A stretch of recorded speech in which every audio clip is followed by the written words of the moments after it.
పరిశుద్ధుడైన మా ప్రియ తండ్రి, సర్వశక్తి గల దేవా, నీ పరిశుద్ధ పాదములకు వందనాలు.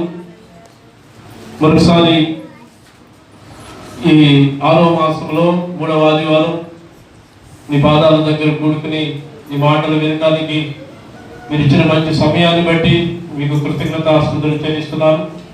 ఉదయకాల సమయంలో తెల్లవారుజామున 5 గంటలకి పెడల షాలిము ప్రార్థనా మందిరంలో అక్కడ సంఘ విశ్వాసులకు మీరు సిద్ధపరిచినటువంటి ఆత్మీయ ఆహారం బట్టి మీకు స్తోత్రాలు.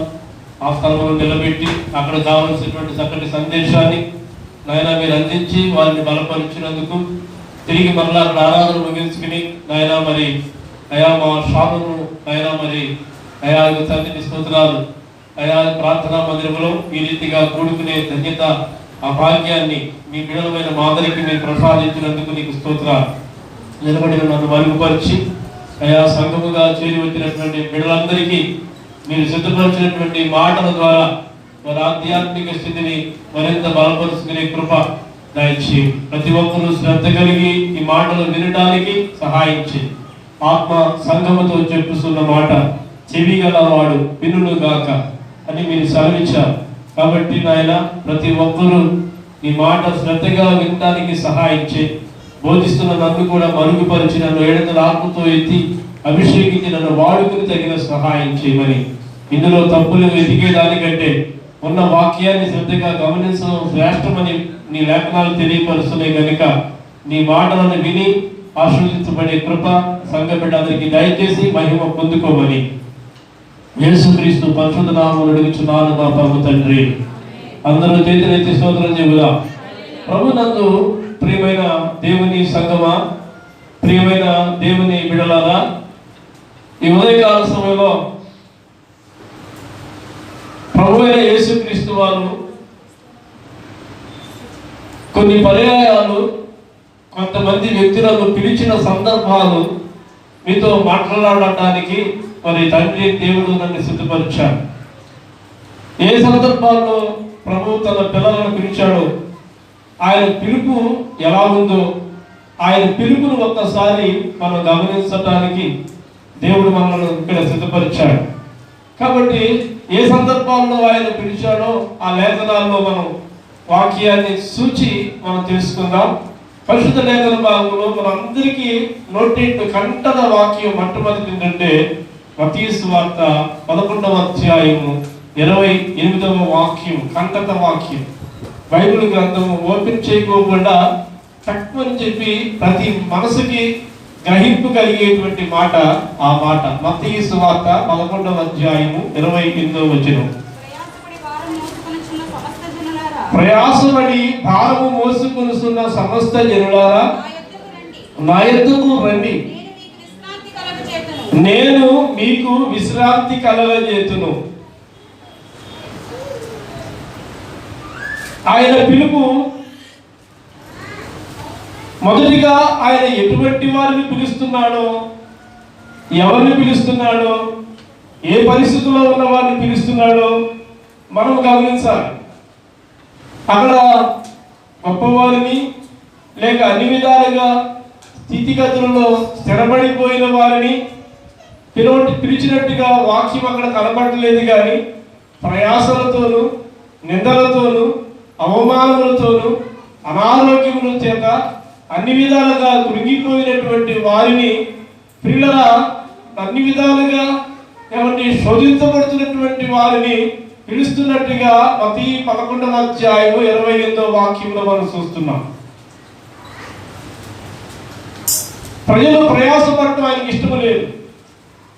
వారు ఇహ సంబంధమైనటువంటి వాటి కొరకు ప్రాణం పోయేటంతగా కష్టపడుతున్న వారు, ప్రాణం విసిగిపోయేటంతగా ప్రయాసపడుతున్నటువంటి ఏమండి ప్రజల వైపు చూసి లేనిపోయిన వాటి కొరకు, ఇహ సంబంధమైనటువంటి వాటి కొరకు మీరు ప్రయాసపడుతున్నారు. అయితే నా కృప లేకోకుండా మీరు ఏ విషయంలో మీరు ప్రయాసపడినప్పటికీ కూడా మీ ప్రయాస వ్యర్థమే. కాబట్టి మొట్టమొదటిగా నా విషయంలో మీరు ప్రయాసపడితే మీ వ్యక్తిగత విషయాల్లో నేను మీకు తోడై ఉండి మీకున్నటువంటి ప్రయాసను, మీకున్నటువంటి కష్టాన్ని తేలికగా దాన్ని సులువుగా దాన్ని చేస్తారని ప్రభు అయినటువంటి దేవుడు మాట్లాడుతున్నాడు. చాలా మంది ఏం చేస్తారంటే ఏమంటే లేనిపోయిన వాటికి ఎక్కువ సమయాన్ని కేటాయించి దాని కొరకే శ్రమ పడతారు, దాని కొరకే ప్రయాసపడతారు, దాని కొరకే గ్రహింపలేకపోకుండా ప్రయాస పడుతూనే ఉంటారు. కానీ ఆ ప్రయాస పడిన దానికి ఏమాత్రం వారు ప్రతిఫలం అనేది చూడలేదు. అసలు మొట్టమొదటిగా లోక సంబంధంగా మనం ప్రయాసపడటం కాదు, కానీ ప్రతి క్రైస్తవుడు కూడా ఆత్మానుసారముగా తన ఆత్మలను బలపరుచుకోవటానికి, ఆత్మీయంగా దేవుని సన్నిధిలో గోదాడి ప్రార్థన చేయడానికి దానిలో పడాల్సినటువంటి ప్రయాస దాంట్లో పట్టలేదు. కానీ లోక సంబంధమైన సంపాదన విషయంలో, లోక సంబంధమైనటువంటి పనిపాట్ల విషయంలో, లోక సంబంధమైనటువంటి వాటి విషయంలో, వీటి విషయంలో ప్రయాసపడుతున్నాడు. కానీ మానవుడు ఆత్మ సంబంధమైనటువంటి విషయాలను గురించి ఆసక్తి లేదు, ఆత్మ సంబంధమైన విషయాలను గురించి ప్రయాస కూడా ప్రజలలో లేదు. అయితే ఇక్కడ ప్రభు చెప్తున్నాడు, నువ్వు ప్రయాసపడుతున్నావు, పనికొచ్చే దాని కొరకు ప్రయాస నీకు లేదు, ఉపయోగం దాని కొరకు ప్రయాసపడుతున్నావు. కానీ ఉపయోగపడేటువంటి దాని విషయంలో మాత్రం కొంతమంది ఏం చేస్తారంటే నిర్లక్ష్యంగా ఉంటారు, బతికి చేస్తూ ఉంటారు. అసలు నువ్వు ప్రయాసపడాల్సిన దేంట్లో తెలుసా? ఎవరి దేవుడు ప్రయాసపడాలి ప్రతి క్రైస్తవ విశ్వాసి. లోక సంబంధమైన విషయాల్లో ప్రయాసపడటం కాదు, ఆత్మ సంబంధమైనటువంటి విషయాల్లో ప్రయాసం పడితే నా కుమారుడు మొట్టమొదటిగా నన్ను ఎదుగుతున్నాడు కాబట్టి, నా కుమారుడు మొట్టమొదటిగా నాతో సహవాసము చేస్తున్నాడు కాబట్టి, అతను పడే ప్రతి ప్రయాసలో, అతను పడే ప్రతి కష్టములో నేను తోడే ఉండాలి. అతనికి అది కష్టముగా కాకుండా దాన్ని నేను తేలిగ్గా చేయాలనేటువంటి ఉద్దేశము దేవునికి కలిగేటట్టుగా మొట్టమొదటిగా నువ్వు దేవునిలో ప్రయాసపడాలి. అప్పుడు నువ్వు దేవునిలో ప్రయాసపడితే ఆటోమేటిక్గా ఇక సంబంధమైనటువంటి వాటి విషయంలో నువ్వు అంత కష్టపడకోకుండా, అది కష్టమైనప్పటికీ అది కష్టముగా కాకుండా దేవుడు దాన్ని తేలిగ్గా చేసి ప్రియులారా నీ జీవితాన్ని చక్కగా సులువుగా నడిపిస్తాడు. కాబట్టి నా దగ్గరకు రండి. ముందు ఆయన చెప్పిన మాట ఏంటి? మాట్లాడాలి. ఆయన చెప్పిన మాట ఏంటి? నా దగ్గరకు రండి. నువ్వు ఏంటి దేని విషయంలో ప్రయాసపడుతున్నావు? అయితే నన్ను ముందు నువ్వు గమనించట్లా. నీ ప్రయాసం తేలిక చేసేటువంటి నా విషయంలో నువ్వు నిర్లక్ష్యంగా ఉంటున్నావు కాబట్టి అది నీకు కఠినంగానే మారుతుంది. కాబట్టి ముందు నువ్వు చేయాల్సినటువంటి పని ఏంటంటే నా దగ్గరికి రా, నీకున్నటువంటి ప్రయాసం నేను తేలిగ్గా చేస్తానని ప్రభు చెప్తున్నాడు. ఈ రాజధానిలో ఎవరండి ఆయన మాటకు విని, ఆయన పిలుపుకు లోబడి, ఆయన పిలుపుకు విధేయులై ముందు ప్రభుని అడుగుదాం, ప్రభుని వెతుకుదాం, ప్రభు సలహాలు బట్టి మన పనులు ముందు కొనసాగుతాం. ఆలోచన చేయకుండా ఎవరిష్టానుసారంగా వారు కష్టపడుతున్నారు, ప్రయాసపడుతున్నారు, దాని ఫలితాన్ని వారు చూడలేకపోతున్నారు. ప్రభు కృప లేకపోతే నువ్వు ఎంత కష్టపడ్డా ఫలితం నీకు రాదు.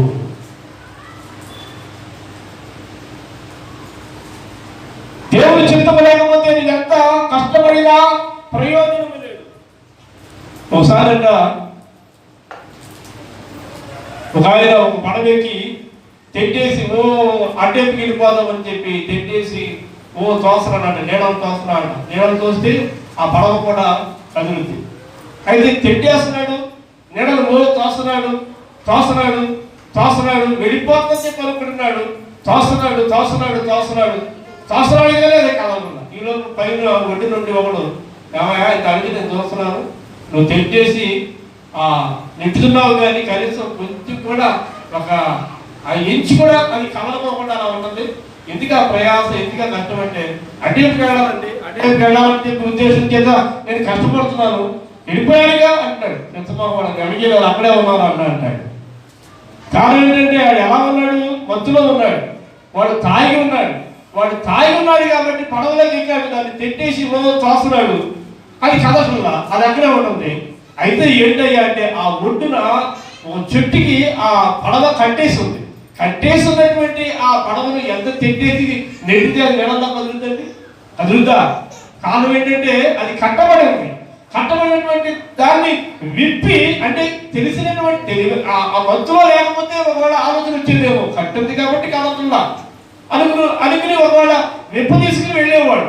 కానీ ఇప్పుడు తన మత్తులో ఉన్నాడు, ఆ మైకములో ఉన్నాడు కాబట్టి గ్రహింపు లేక అర్థం లేకుండా వేయించాడంటే తోస్తున్నాడు, గంటలు తోస్తున్నాడు. కానీ కనీసం ఒక అడుగు కూడా కావాలని పరిస్థితి. ఎవరో చెప్తే అప్పుడు అర్థమైంది, ఓహో నేను దీన్ని విప్పలేదా, అందుకే కదలేదా, ఇప్పటి వరకు నేను పడ్డ ప్రయాస వ్యర్థమైపోయిందిగా. అంతేనా? ఇప్పటి వరకు నేను పడ్డ ప్రయాస వ్యర్థమైపోయిందిగా. దారి తెలియలేకుండా ప్రయాస పడతాను. ఎందుకు ఆ ప్రయాస, ఎందుకు ఆ కష్టం? ఆలోచన లేకుండా ప్రయాస పడతాను. ఏం సంపాదించాలని ప్రయాస? నువ్వు మొట్టమొదటిగా దేవుని సన్నిధిలో ప్రయాస పడటానికి ఇష్టపడు. అందుకనే ప్రభు చెప్పాడు, ప్రయాస పడుతున్నావు కానీ భారం మోస్తున్నావు, అధికమైనటువంటి భారాన్ని మోస్తున్నావు, కానీ నా దగ్గరికి వచ్చి నన్ను సలహా అడిగితే తేలిగ్గా నీ జీవితాన్ని నడిపించేటువంటి ఆ మార్గాన్ని నేను చెప్తానుగా. కానీ నా దగ్గరికి వచ్చి నా సలహా తీసుకోలేనటువంటి పరిస్థితిలో ఇహలోక సంబంధమైనటువంటి ఆలోచన కలిగే ముందుకు కొనసాగుతున్నావు, కానీ ఆత్మ సంబంధమైన ఆలోచనతో ఆత్మ సంబంధముగా నా దగ్గరికి వచ్చి సలహా తీసుకుని నీ అడుగు ముందుకు వేద్దామనేటువంటి తలంపు ఏమాత్రము కూడా నీకు లేదని ప్రభు చెప్తూ అటువంటి వారిని పిలుస్తున్నాడు. రాయ్యా, రామ్మ, నా దగ్గరికి రా, నీకు నేను సులువైనటువంటి మార్గాన్ని నేను చూపిస్తాను. రండి, దేవుడి దగ్గరకు రండి, దేవుడు చెప్పే సలహాన్ని పాటించండి, దేవుని యొక్క ఆహ్వానాన్ని గమనించండి. నువ్వు గమనించి అలా ముందుకు కొనసాగితే అది నీ జీవితం తేలిగ్గా ఉంటుంది. కానీ ఆయన దగ్గర రాకుండా ఎంత కష్టపడ్డప్పటికీ కూడా ప్రయోజనం అనేది ఏమాత్రము ప్రయోజనము లేకుండానే కష్టపడుతున్నాం. తర్వాత మరొక మాట మనం పరిశీలన చేస్తే మత్తయి సువార్త 28వ అధ్యాయము 6వ వచనం, దైవలేఖన భాగంలో మత్తయి సువార్త 28వ అధ్యాయము 6వ వచనములో మరొక రకంగా ప్రభు పిలుస్తున్నాడు. రండి, ప్రభువు పండుకొనిన స్థలము చూచి త్వరగా వెళ్ళి ఆయన మృతులలో నుండి లేచి ఉన్నాడని ఆయన శిష్యులకు తెలియచేయుడి. ప్రభువుకు మహిమ కలుగును గాక. అందరూ గట్టిగా చేతులెత్తి స్తోత్రం చెప్పండి. ప్రభువునందు ప్రియులారా గమనించండి, ప్రయాసపడినటువంటి వారిని ఆయన పిలిచి ముందు నన్ను వెతకండి, నా విషయంలో మీరు నన్ను వెతికండి, నన్ను వెతికితే మీరు పడేటువంటి ప్రతి ప్రయాసం అది మీకు తేలిగ్గా చేస్తారని ప్రభు చెప్పాడు. రెండోది, దేవుని దగ్గర వచ్చినటువంటి వారు ఏ శక్తిని పొందాలో ప్రభు వాక్యం చెప్తుంది. ఏ శక్తిని పొందాలంటే పునరుద్ధార శక్తిని పొందాలి. ఏ శక్తి అండి? చెప్పండి, ఏ శక్తి అది? ఎప్పుడు ఎక్కడున్నావురా అంటే అక్కడే ఉన్నాను అంటాడు కొంతమంది. సగంలో ఎదిగేటువంటి వారు ఎదుగుదల లేని స్థితిలో అక్కడే ఉంటారు. కానీ క్రైస్తవ బిడ్డలు ఎప్పటికప్పుడు పునరుద్ధారణ కావాలి, ఎప్పటికప్పుడు నూతన శక్తిని పొందుకోవాలి, ఎప్పటికప్పుడు నూతన జీవము కలిగినటువంటి బిడ్డలుగా ఉండాలి. కాబట్టి ఇక్కడ రండి, ఆయన ఏమన్నాడు? ప్రభువు పండుకొనిన స్థలమును చూచి ఆయన ఇక్కడ లేడు, ఆయన లేచి ఉన్నాడు, చూద్దాం రండి. అంటే ప్రతి ఒక్క వ్యక్తి సమాధిలో పడినట్టుగా ఉండకూడదట. యేసుక్రీస్తు ప్రభువారు పునరుద్ధారణై అలాగూ లేచి వెళ్ళాడో, లేచి దేవుని బిడ్డలు గమనించండి, ఆయన శక్తివంతుడిగా ఎలా ఉన్నాడో ప్రతి క్రైస్తవ విశ్వాసి, ప్రతి క్రైస్తవ బిడ్డలు కూడా పునరుద్ధారులు కావాలి. అంటే తిరిగి వేసినటువంటి వారిగా వారు ఉండాలి. కానీ ఎక్కడ ఉన్నారా అంటే అక్కడే ఉండాలండి అన్నట్టుగా ఉండకూడదు. కానీ ఎందుకు యేసుక్రీస్తు ప్రభువారు ఎవరు? ఆయన సజీవుడు. కాబట్టి ఆయన మృతుల్లో ఉండేవాడు కాదు, ఆయన సమాధిలో ఉండేవాడు కాదు. అలాగే ఆయన పిల్లలమైనటువంటి మనము కూడా మృతుల సంఖ్యలో ఉన్నట్టుగా, సజీవ సంఖ్యలో ఉన్నట్టుగా, లేవలేని స్థితిలో ఉన్నట్టుగా మనం ఉండకూడదు. మనము కూడా యేసుక్రీస్తునందు విశ్వాసము ద్వారా ప్రియులు గమనించండి, ఇటువంటి సమస్యలు, కఠినమైన సమస్యలు మనకు ఉన్నప్పటికీ కూడా మన విశ్వాసం అనుకుంటే మనము కూడా పునరుద్ధార శక్తి, తిరిగి లేచేటువంటి శక్తిని మనము పొందుకుంటాం. అందుకే అక్కడ పిలుపు ఎలా కనబడుతుందంటే, రండి, పునరుద్ధారుడైనటువంటి యేసుక్రీస్తుని మనం తెలుసు కనుక్కుందాం. అంతేగాని ఇక్కడ లేడు, ఆయన ఉండే స్థలము కాదు.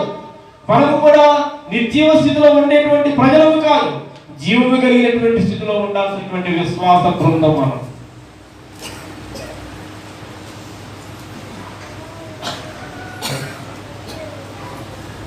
ఎంతసేపు అక్కడే ఉంటాను, ఆ స్థితిలోనే ఉంటాను, నా జీవితం అక్కడే ఉంటుంది, నేను అలాగే ప్రయాసపడతాను అంటే కాదు.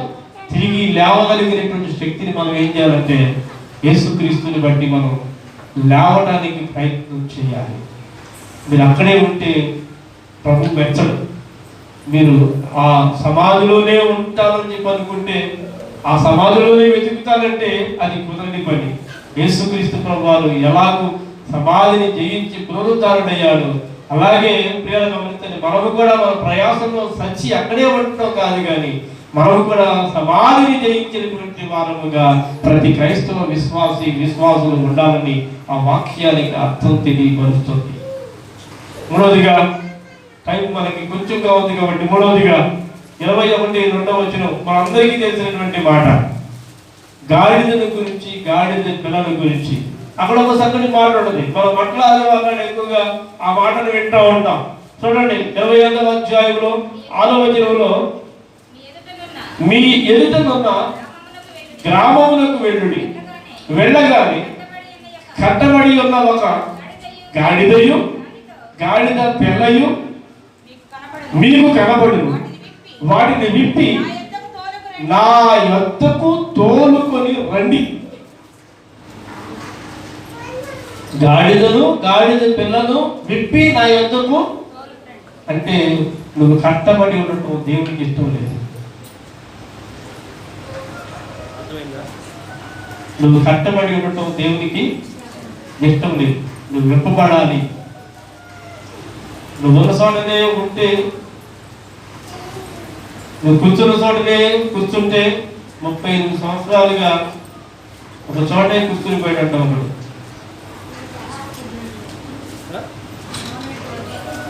ఒకడు 38 సంవత్సరాలుగా ఒక చోటనే కూర్చుని పోయాడట.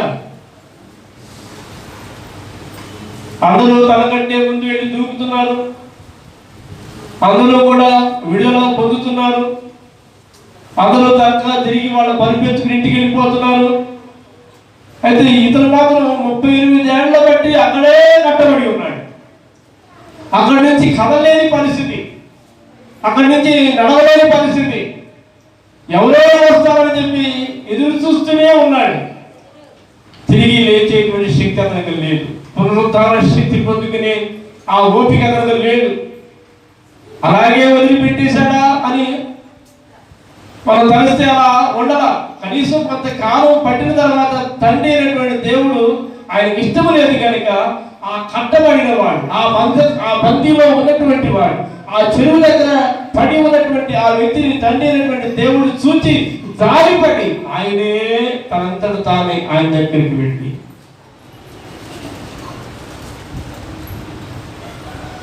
అయ్యా ఇంతకాలం నుంచి ఇక్కడే ఉంటున్నావు ఏంటి అయ్యా, నేను కోలేట్లోకి దిగుదాం అనుకునేటప్పటికి ఎవరో ఒకరు ముందు దిగేస్తున్నారు, వాళ్ళు వేరు ముందుకు వెళ్ళిపోతున్నారయ్యా, నాకు ఎవరు సహాయం చేసే వాళ్ళు లేకపోవడం బట్టి ఇక్కడే పడి ఉంటున్నాను. అక్కడ పడి ఉండటానికి కాదు నువ్వు దేవుని నమ్ముకుంది,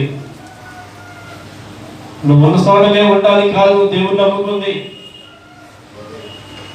నువ్వు దేవుని నమ్ముకుని ఏం ప్రయోజనం? ఇంతన్నా అభివృద్ధి ఉందా నీకు? ఇంతన్నా ఆశీర్వాదం ఉందా నీకు?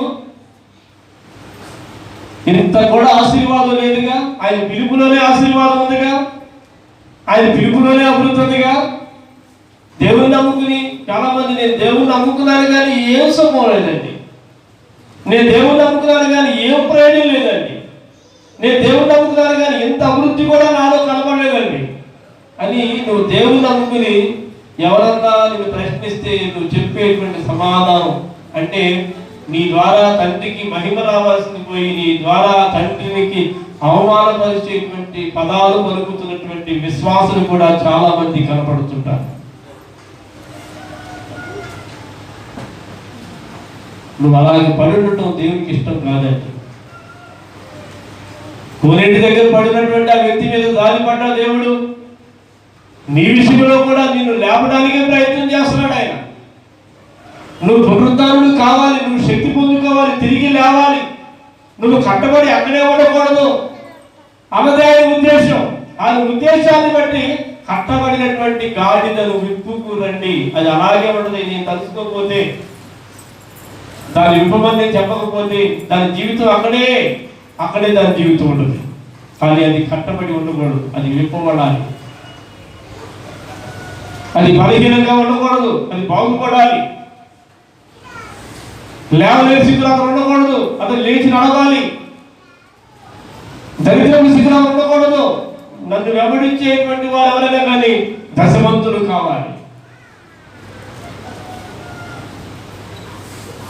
అన్న ఉద్దేశాన్ని బట్టి ప్రభు అయిన దేవుడు పిలుస్తున్నాడు. ప్రభుకు స్తోత్రం. అందరూ చేతులెత్తి గట్టిగా స్తోత్రం చెప్పండి. హల్లెలూయా. కాబట్టి ప్రియ సంగమా, దేవుని పిల్లల గమనిస్తే ఆయన పిలుపు ఎలా పిలుస్తున్నాడు, ఏ స్థితిలో ఉన్న వారిని పిలుస్తున్నాడు, ఎక్కడ ఉన్న వారిని పిలుస్తున్నాడు, ఆయన పిలుపును ఒక్కసారి మనం గమనించాలి. ప్రయాసపడుతున్న వారిని పిలిచాడు. తర్వాత పిలిచినటువంటి వారిని పునరుద్ధరణ కండి అన్నాడు. మీరు ఎక్కడే కట్టబడి ఉండకూడదయ్యా, మీరు విప్పబడాలన్నాడు. మీ జీవితం సులువుగా కొనసాగాలని ప్రభు అయినటువంటి యేసుక్రీస్తు వారి యొక్క ఉద్దేశం అయింది. అందుకే నీకు సలహా ఇస్తున్నాడు. నీకు చెవితురించి నేను ముందుకు నడిపించాలని చెప్పి ఆయన తప్పిస్తున్నాడు. నీ మీద ఎంత ఆలోచన ఉంది ఆయనకి, నీ విషయంలో ఎంత ఆశపడుతున్నాడు, నడవాలని కోరుతున్నాడు ఆయన. నీ జీవితంలో పైకి రావాలని చెప్పి ఆయన ఆశిస్తున్నాడు. నీతో నేను నడవాలని, నీతో కలిసి బ్రతకాలని, నీతో నేను నడవాలని, నీతో కలిసి బ్రతకాలని ఆశయ ఓ యేసయ్యా.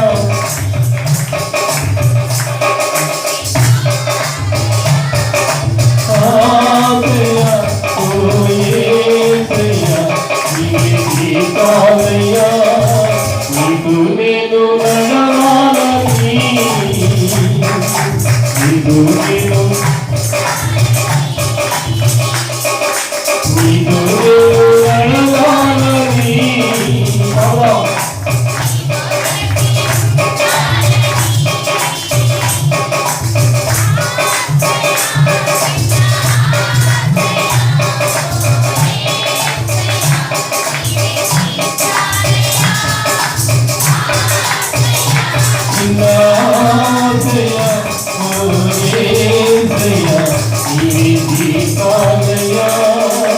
స్తోత్రం.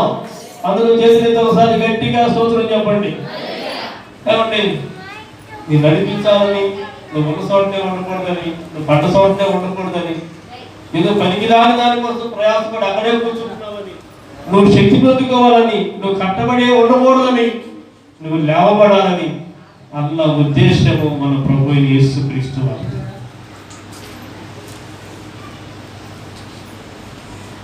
దాన్ని గమనించాలి.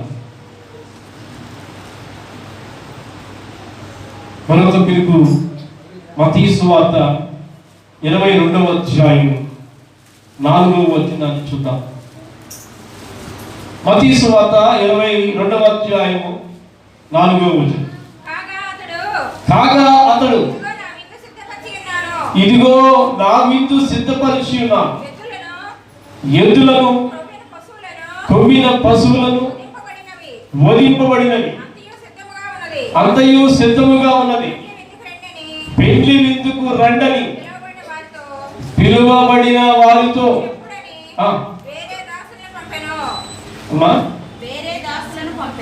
వేరే దాసులను పంపెను. కానీ వారు లక్ష్యము చేయక వాడు తన పొలమునకు మరి ఒకడు తన వర్తకమునకును వెళ్ళిది. తక్కినవాడు అతని దాసులను పట్టుకుని అవమానపరచి చంపిరి. దేవునికి స్తోత్రం.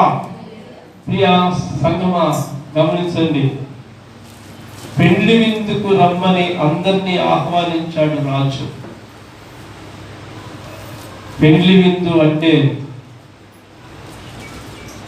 రెండవ ఆరాధనలో ఆ వాక్యాన్ని అందిస్తాను. టైం 10:30 అయింది. అయ్యా మేము ఉన్నాం కదా, మరి మా పరిస్థితి ఏంటి అనుకోవద్దు, మీరు వెళ్ళిపోండి. కానీ మీరు ఇంటికి వెళ్ళినాక ఫోన్లో మీకు వస్తే అన్నీ దయచేసి అప్పుడు మీరు సోదరులు కానీ కరెక్ట్గా టైం అంటే టైమే, దాన్ని గమనించండి. ఇంకా పిలుపు గురించే ఈరోజు సబ్జెక్టు. ముందు మీరు కొన్ని విషయాలు ఉన్నారు, తర్వాత విషయాలు మీరు ఇళ్ళ దగ్గరికి వెళ్ళిన తర్వాత మీ ఫోన్లో వస్తాయి కాబట్టి దాన్ని చూడండి.